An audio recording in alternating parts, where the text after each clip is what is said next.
Sempre acreditei que quando as pessoas que você ama te machucam, isso nunca acontece de forma abrupta, é uma erosão lenta e silenciosa. No começo, eu não queria acreditar no que estava acontecendo, mas os sinais estavam ali, e eu simplesmente estava com medo, ou talvez orgulhoso demais, para admitir que meu casamento havia se tornado uma encenação cuidadosamente montada. Olhando para trás, chega a ser surreal como deixei tantos pequenos alertas se acumularem até se transformarem em uma verdade gigantesca e impossível de ignorar. Meu nome é Arthur. Tenho 44 anos e sou arquiteto comercial. Moro em Savannah, Geórgia. Durante mais de uma década, construí minha vida ao lado de Lena. Nos conhecemos por meio de amigos em comum em Atlanta. Nos mudamos para uma linda casa em estilo colonial e até adotamos uma Golden Retriever chamada Molly. Por fora, tudo parecia estável, sólido até. Mas por trás das cercas bem cuidadas e dos jantares com vizinhos, algo mais sombrio estava se formando. Tudo realmente começou a desmoronar há 6 meses.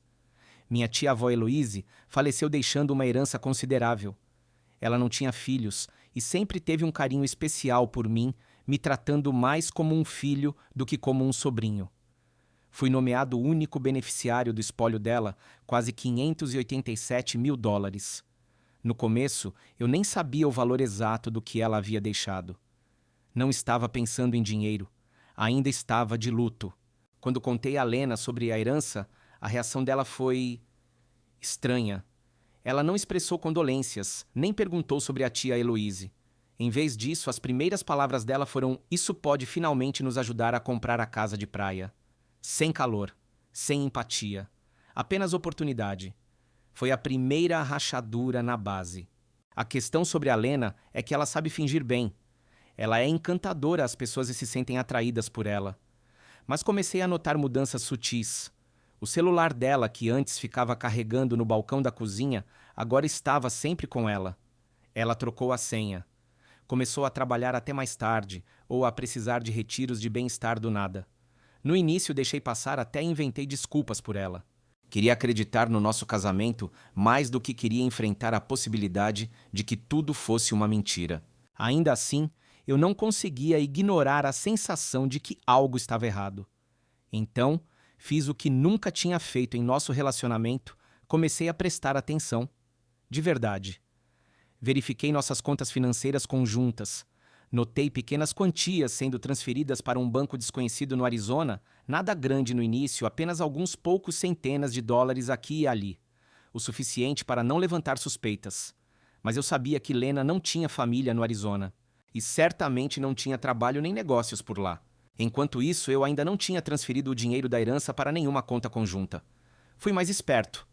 A advogada da minha tia Rita tinha me orientado a criar um fundo protegido até decidir o que fazer com o valor. Guardei os detalhes só para mim. Não porque eu não confiasse totalmente na Lena ainda não, mas porque algo na forma como ela reagiu à notícia me deixou vulnerável, exposto. As coisas chegaram ao limite quando Lena anunciou que iria a outro retiro, dessa vez uma limpeza de yoga de uma semana em Sedona. Eu deveria apoiar, claro. Ela até deixou um itinerário impresso com o nome fictício de uma instrutora de yoga chamada Marla. Era tão elaborado que quase me convenceu. Mas no segundo dia da viagem, recebi um alerta do banco. Alguém tentou acessar uma das pastas protegidas do fundo, arquivos que nem estavam vinculados aos nossos dispositivos compartilhados. Verifiquei o endereço de IP. Era de Sedona. Foi aí que eu soube. Ela não estava apenas me traindo. Ela estava tentando roubar de mim. Em pânico, embora mascarado de calma, entrei em contato com Rita, que confirmou que houve várias tentativas de login fracassadas no servidor jurídico que armazenava os documentos da herança. Ela reforçou a segurança, reconfigurou as permissões de acesso e perguntou se eu havia compartilhado minhas credenciais com alguém. Respondi que não. Nem precisei dizer quem eu suspeitava. Ela já sabia. Naquela noite, sentei no meu escritório, encarando uma foto emoldurada de nós dois no nosso 10º aniversário de casamento em Charleston. Lena com seu vestido branco, eu de terno de linho, os dois sorrindo. Fiquei me perguntando quanto daquele sorriso era real. Me perguntei há quanto tempo ela vinha planejando tudo isso. Porque agora eu tinha certeza, não foi um erro impulsivo. Era um plano. No dia seguinte, como era de se esperar, recebi um e-mail da Lena. O assunto era: precisamos conversar. Nele, ela criava uma narrativa autoindulgente, dizendo que havia transferido alguns fundos excedentes para uma conta pessoal enquanto estava fora, porque acreditava que poderia administrá-los melhor. Chamou de transferência temporária. As palavras foram cuidadosamente escolhidas, provavelmente com a ajuda de alguém que achava que entendia de leis. Não respondi. Em vez disso, encaminhei o e-mail para Rita e para meu advogado pessoal Thomas. Ambos ficaram chocados, mas não surpresos. Thomas disse algo que nunca vou esquecer. Ainda bem que você confiou no seu instinto. A maioria das pessoas não confia até ser tarde demais. O que Lena não sabia era que a herança nunca tinha sido depositada na conta que ela achava. Ela tentou roubar um dinheiro ao qual nem tinha acesso. Estava tão certa de si, tão confiante na própria enganação, que nem se preocupou em verificar os fatos. E agora, eu tinha todas as provas de que precisava, não apenas de uma traição, mas de uma tentativa de traição financeira. Ela usou o tempo fora não para meditar ou buscar clareza espiritual, mas para conspirar. A mulher com quem me casei havia se tornado uma estranha. Ou talvez a estranha sempre esteve ali. Eu só não queria enxergar. Mas agora eu via. E não ia deixar ela sair impune. Depois de tudo o que eu havia descoberto, sabia que o próximo passo era inevitável, eu teria que confrontar Lena. Nunca fui alguém que gostasse de confronto. Sempre fui do tipo que tenta acalmar os ânimos, buscar um meio termo. Mas aquilo não era um mal-entendido ou uma fase difícil no casamento. Era roubo, manipulação. Uma traição em um nível que eu nunca imaginei viver dentro da minha própria casa. Ela voltou de Sedona 2 dias depois, entrando pela porta como se nada tivesse acontecido. Óculos de sol na cabeça, mala rolando atrás, me deu um sorriso forçado e disse: "Você não imagina como eu estou renovada." Quase ri. A audácia era absurda. Convidei-a para sentar à mesa da cozinha, o mesmo lugar onde havíamos compartilhado centenas de refeições ao longo dos anos. Ela hesitou, percebendo a mudança no ar. O ambiente estava carregado com uma verdade não dita. "Eu sei, Lena", falei em voz baixa. Ela piscou. "Sabe o quê? Sobre o dinheiro, a herança, as tentativas de acessar o fundo, as transferências para aquela conta do Arizona." Por um instante ela congelou. Não daquele jeito de quem é acusado injustamente, mas daquele em que o roteiro mental de alguém escapa do controle. Ela se recuperou rápido, mas os olhos a denunciaram. "Você tá paranoico", disse ela, pegando o copo de água. "Não sei o que você acha que viu, mas está exagerando." "Não me insulte", rebati mais ríspido do que pretendia. "Tenho os registros, as tentativas de login." Falei com a Rita. "Você deixou rastros, Lena. Não foi cuidadosa." Ela se recostou em silêncio. E então a máscara caiu. "Você acha que é a vítima aqui?" Ela cuspiu. "Você sabe quantos anos eu carreguei esse casamento nas costas? Quantas vezes engoli meu orgulho enquanto você trabalhava até tarde, se jogava nos seus projetos e me deixava sozinha nessa casa?" Cerrei os dentes. "Essa é a sua justificativa para roubar de mim." "Eu não roubei. Eu só estava garantindo o que também deveria ser meu." Aquelas palavras, "o que deveria ser meu." Foi quando caiu a ficha. Ela não apenas tentou acessar a herança, ela realmente se convenceu de que merecia, de que tinha direito à vida que aquele dinheiro podia comprar. E ela não tinha terminado. "Eu sei sobre o fundo, Arthur. Sei há semanas. Você acha que é tão esperto, mas eu não sou burra. Já falei com um advogado." Essa última parte me pegou de surpresa, mas não deixei transparecer. Mantive a voz firme. "Então, o seu advogado deveria ter te dito que você não tem direito a 1 centavo do que foi deixado exclusivamente para mim, protegido por um fundo separado. E se continuar insistindo nisso, vai acabar enfrentando acusações criminais." Os olhos dela se estreitaram. "Você não teria coragem." Levantei-me. "Tenta a sorte." Ela saiu da sala pisando forte, batendo a porta do nosso quarto com força. Eu permaneci à mesa respirando fundo, o coração acelerado. O confronto não trouxe satisfação. Não houve resolução. Só ficou a clareza de que aquilo tinha acabado e já fazia tempo, mas agora era oficial. Naquela noite, dormi no quarto de hóspedes. Na manhã seguinte, entrei em contato com Thomas para dar início ao processo de divórcio. Lena tentou adiar. No começo disse que precisava de tempo para processar. Sugeriu que fizéssemos terapia. Mas eu não cedi. Os danos haviam sido profundos demais. Nas semanas seguintes, a separação virou uma espécie de jogo de xadrez. A verdadeira natureza de Lena, estratégica e impiedosa, cheia de senso de direito, veio à tona com força total. Ela exigiu metade da casa, metade das minhas economias e ainda tentou incluir a herança na divisão de bens, apesar de estar legalmente protegida. Thomas cuidou da maior parte da burocracia, mas emocionalmente eu estava exausto. Ainda tive que dividir o mesmo teto com ela por mais um mês, enquanto os papéis iniciais tramitavam. Viramos estranhos cruzando pelos corredores calados no café da manhã, dormindo em cantos opostos de uma vida em ruínas. Mas nesse período, algo inesperado aconteceu. Eu comecei a perceber o quanto de mim eu havia perdido naquele casamento. Passei a fazer caminhadas matinais com a Molly. Voltei a cozinhar comidas que eu realmente gostava, não só os pratos que a Lena aprovava.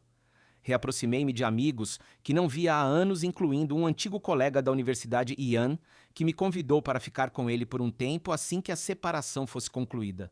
Também entrei em contato com a Rita novamente, não só sobre o fundo, mas para redigir um testamento. Não queria nenhuma ambiguidade sobre meus bens no futuro. Estava aprendendo da forma mais difícil como as pessoas podem distorcer intenções e explorar brechas. A gota d'água veio numa manhã quando Lena tentou me fazer sentir culpa por não voltar atrás. Ela disse: "Você está destruindo tudo o que construímos juntos." Respondi: "Você destruiu quando fez um plano para pegar o que não era seu." Ela parou os olhos marejados. Por um instante, quase parecia a mulher por quem eu me apaixonei. Mas não era o suficiente. O que tivemos já não existia, enterrado sob mentiras e ganância. No dia em que ela se mudou, não disse uma palavra. Apenas fez as malas e desapareceu. Mais tarde, encontrei um bilhete na cozinha. Dizia algo sobre esperanças, de que pudéssemos ser civilizados no futuro. Soltei uma risada amarga. Não há nada de civilizado na traição. Depois que Lena foi embora, a casa ficou parecendo um imenso vazio. Não porque fosse grande, mas porque a ausência dela ecoava em cada cômodo. No começo, o silêncio era ensurdecedor. Me pegava esperando ouvir a voz dela quando entrava pela porta ou o som do seu assobio na cozinha, mas não havia nada, apenas a respiração suave de Molly aos meus pés. E ainda assim, aquele silêncio aos poucos se tornou um presente. Os destroços emocionais do divórcio continuaram, é claro. Houve noites em que fiquei acordado, revivendo tudo, como não percebi os sinais, como deixei as coisas apodrecerem por dentro sem enxergar. Mas com o tempo, percebi que culpar não adiantava. Ficar preso nu e se não leva a nada. A vida me deu um recomeço doloroso e agora eu tinha uma escolha: continuar amargurado ou começar de novo. Então comecei pelas pequenas coisas. Esvaziei o quarto que Lena costumava chamar de dela.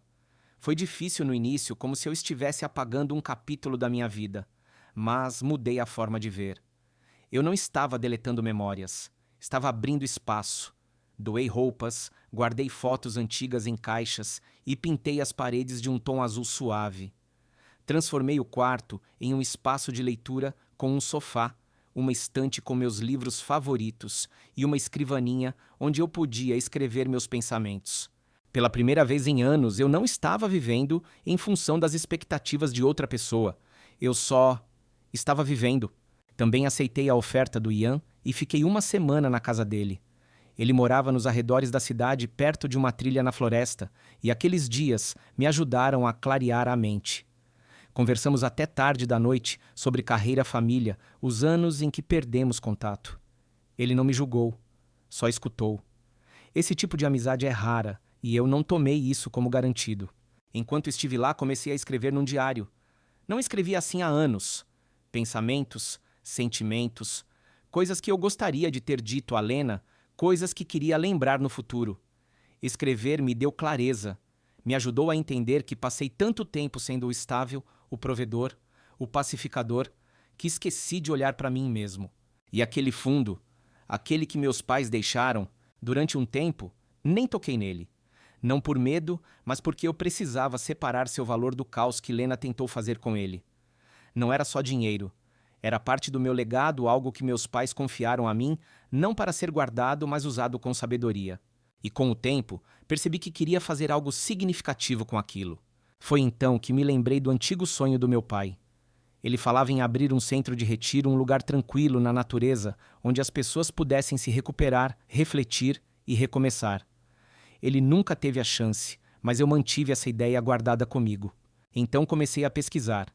Terrenos fora da cidade, licenças, arquitetura sustentável. No começo, tudo parecia demais, mas também empolgante, como se eu estivesse pegando toda a dor que vivi e transformando em algo concreto, algo que cura. E eu não estava sozinho. Conheci a Clara em uma das primeiras visitas ao terreno. Ela era paisagista e trabalhava com a empresa de desenvolvimento. No início, nossas conversas eram estritamente profissionais. Ela tinha uma energia tranquila e atenta, sempre fazia mais perguntas do que respondia, sempre notava detalhes que os outros ignoravam. Com o tempo, as reuniões de trabalho viraram conversas mais longas. Ela perguntou sobre meus planos sobre a história por trás da ideia do retiro, e percebi que estava me abrindo mais do que imaginava. Ela nunca demonstrou pena, apenas compreensão. Caminhávamos pelo terreno, falando sobre árvores, o solo e, às vezes, sobre a vida. Eu não esperava nada romântico, não estava pronto. Mas a presença dela me lembrava que conexões ainda eram possíveis, mesmo depois de um coração partido. Enquanto isso, a parte legal do divórcio finalmente chegou ao fim. Lena tentou mais uma vez conseguir uma parte da herança, mas seu advogado finalmente deve ter trazido um pouco de bom senso. O juiz rejeitou o pedido e o acordo foi finalizado. Ela se mudou para a Califórnia, pouco depois soube por um amigo em comum. Não me importava mais. Ela se foi e eu estava livre. 2 meses depois, dei entrada na compra do terreno para o centro de retiro. Chamamos o lugar de Hollow Creek Haven por causa do riacho que passava pelos fundos da propriedade. Clara me ajudou a desenhar o projeto, cabines espaçadas, para garantir privacidade, um alojamento principal para workshops, um deck de meditação voltado para o nascer do sol. Era tudo o que meu pai teria sonhado, e de uma forma estranha tudo o que eu também precisava. Trabalhar no Haven me deu um senso de propósito que eu não sentia há anos. Não era apenas um projeto. Era um novo capítulo construído não com base no que perdi, mas no que escolhi criar a partir dessa perda. Numa tarde, enquanto eu estava à beira do riacho com Molly ao meu lado observando a água passar sobre pedras lisas, percebi algo profundo. A traição, o confronto, o divórcio, tudo doeu pra caramba. Mas também arrancou tudo aquilo que já não me servia mais. Me revelou as partes da minha vida que precisavam de cura. E pela primeira vez em muito tempo, eu não tinha medo de recomeçar. Eu estava pronto para isso, e aceitei de coração aberto. Os primeiros hóspedes chegaram ao Hollow Creek Haven no início da primavera. As árvores estavam começando a brotar, e o riacho havia inchado com o derretimento da neve. Estava lamacento cru e lindo, daquele jeito honesto que só a natureza consegue ser. Observei, enquanto faziam o check-in 3 mulheres e um homem, cada um, carregando mais do que apenas uma mala. Dava para ver nos olhos deles o cansaço, a dor, a esperança. E pela primeira vez em muito tempo, senti que estava exatamente onde deveria estar. O retiro durou 5 dias. Oferecemos caminhadas guiadas pela floresta, círculos de escrita reflexiva e momentos de silêncio absoluto. Fiquei mais nos bastidores, repondo o chá, garantindo toalhas limpas nas cabanas, mas às vezes participava das conversas noturnas. As pessoas se abriam, choravam, riam, sussurravam coisas que nunca haviam dito em voz alta. No fim da semana, uma das hóspedes me abraçou e disse: "Obrigada. Você construiu um lugar onde é permitido quebrar e recomeçar." Aquele momento me atingiu mais forte do que eu esperava, porque no fundo eu também ainda estava me reconstruindo. Sim, as coisas tinham melhorado. Já não carregava o peso da traição da Lena. Retomei o controle da minha vida e do meu legado. Mas aprendi que cura não é uma linha reta. Alguns dias ainda traziam lembranças que doíam. Algumas manhãs eu acordava com um peso no peito que não sabia nomear. E tudo bem, eu não buscava ser perfeito, só estar presente. Enquanto isso, Clara e eu ficamos mais próximos. Passávamos mais tempo caminhando pelas trilhas, planejando melhorias no terreno e compartilhando pedaços do nosso passado. Ela me contou sobre o divórcio que viveu 5 anos antes e sobre o luto de perder não só um parceiro, mas o futuro que tinham imaginado juntos.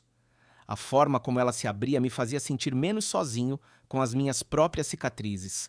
Não apressamos nada, sem declarações dramáticas, sem beijos súbitos na chuva, apenas um desabrochar calmo e constante. Era diferente do que eu tive com Lena. Não havia encenação nem disputas silenciosas por poder. Com Clara, tudo era firme, fácil, real. Numa noite depois de um dia especialmente longo, preparando o espaço para um novo grupo, sentamos na varanda dos fundos do alojamento, tomando chá sob uma fileira de luzes amareladas. Molly estava enroscada aos nossos pés, e os sapos já começavam seu coral noturno perto do riacho. Acho que você criou algo realmente especial aqui, disse Clara, se virando para mim. Sorri observando seu rosto sob o brilho suave. Acho que nós criamos. Ela estendeu a mão e a colocou sobre a minha com suavidade e firmeza. Naquele momento, eu não me sentia mais como um homem recolhendo cacos. Me sentia como alguém que aprendeu a moldá-los em algo novo. Claro, a vida não parou de me testar. Numa noite, recebi uma mensagem inesperada da irmã da Lena Ava. Ela disse que Lena havia sido internada na Califórnia, um acidente envolvendo um motorista bêbado. Perna quebrada, lesões internas leves, nada com risco de vida. Ainda assim, a notícia mexeu comigo. Eu não a odiava, nem estava com raiva, mas também não sentia obrigação de aparecer ou voltar a ser o salvador. Escrevi um bilhete curto desejando uma boa recuperação e paz na vida dela e deixei por isso mesmo. O Arthur, de um ano atrás, teria largado tudo, pegado um voo para o outro lado do país e ficado ao lado dela mesmo depois de tudo o que aconteceu. Mas o homem que estou me tornando entende sobre limites. Posso ser gentil sem me anular. Posso desejar o bem sem voltar para dentro da tempestade dela. E essa consciência foi libertadora. No meio do verão, o Hollow Creek Haven já tinha a lista de espera. A notícia se espalhou por terapeutas ex-clientes, até por um podcast local de bem-estar que contou nossa história. Comecei a oferecer sessões individuais de orientação, não porque me via como um guru, mas porque as pessoas pediam. Queriam saber como enfrentei a traição, o luto, a reinvenção. E para ser sincero, compartilhar isso também me ajudava. Foi mais ou menos nessa época que Clara e eu começamos a namorar oficialmente. Tudo aconteceu de forma natural, não como um marco, mas como um aprofundamento do que já estava enraizado. Comemoramos o aniversário dela com uma fogueira só nós dois e uma garrafa de vinho. Ela me deu um mapa desenhado à mão da área do retiro, com pequenas anotações nos cantos, melhor lugar para ver o nascer do sol, onde Arthur tropeçou num esquilo, nosso banco favorito. Ri até chorar. Às vezes, cura se parece com isso. Alegria quieta, piadas internas, espaço compartilhado que transmite segurança. Olhando para trás, é difícil acreditar o quanto caminhei. Há apenas um ano, eu estava em meio aos escombros de um casamento que achava que duraria para sempre, vendo tudo desmoronar, inclusive minha própria autoestima. Agora estou construindo cabanas, plantando árvores, guiando pessoas em seus momentos mais sombrios, com a simples verdade de que estar quebrado não significa estar perdido. Na verdade, é justamente a quebra que nos torna humanos. Existe uma arte japonesa chamada kintsugi, a prática de reparar cerâmicas quebradas com ouro. Ela não tenta esconder as rachaduras. Pelo contrário, destaca cada uma, tornando-as parte da história. E é isso que percebo que venho fazendo. Não escondendo o que aconteceu comigo. Não tentando apagar a dor.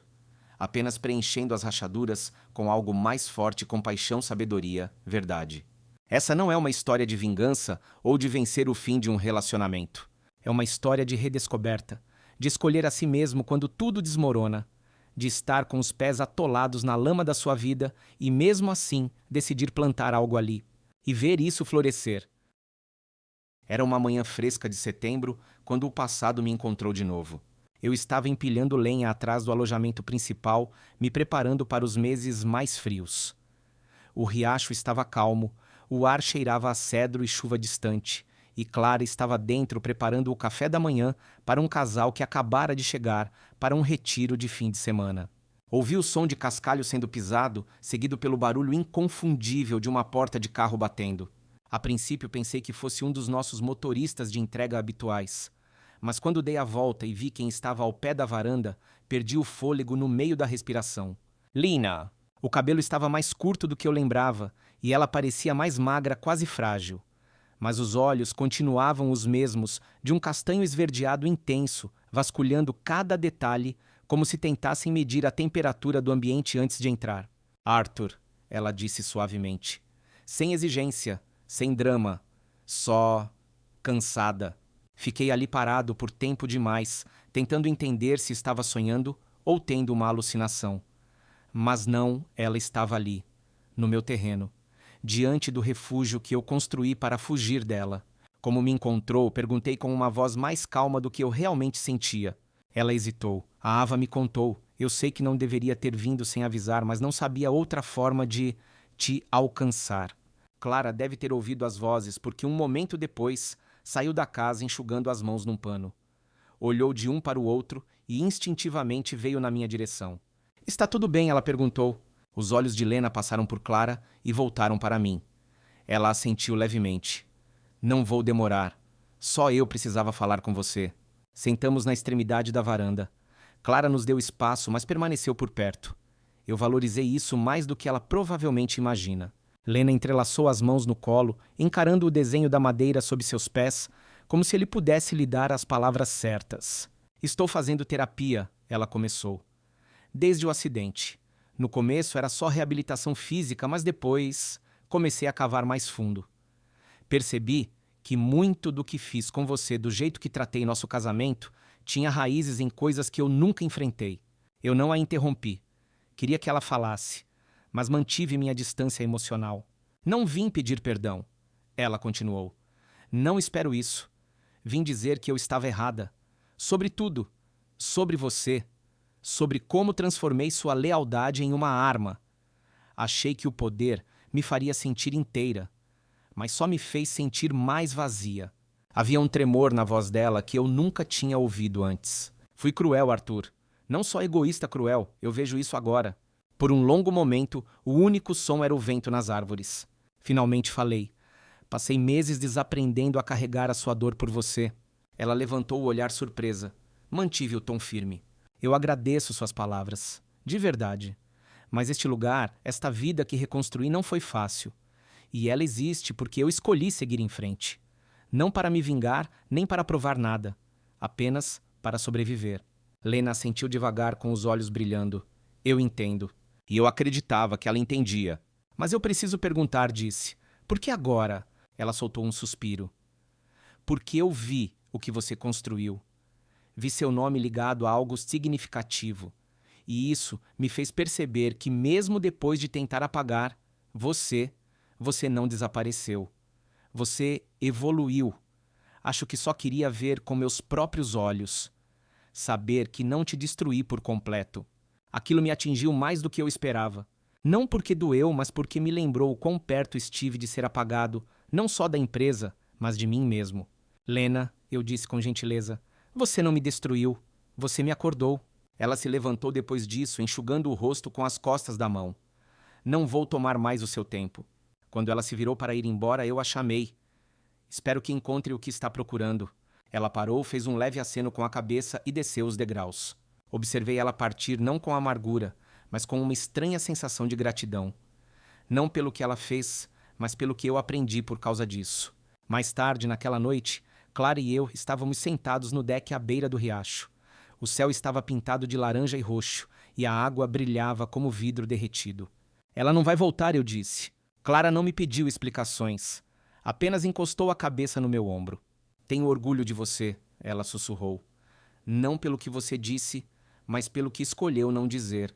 Sorri passando os dedos pelos dela. Eu não precisava vencer. Só precisava ser livre. Foi então que percebi o encerramento de um ciclo não vem da outra pessoa. Vem de dentro. De saber quem você é, independente de quem te feriu. E naquela noite eu sabia. Eu não era o homem que foi deixado para trás. Eu era o homem que ficou, que reconstruiu, que amou de novo, não, apesar da dor, mas por causa da força que ela me deu. E isso era mais do que suficiente.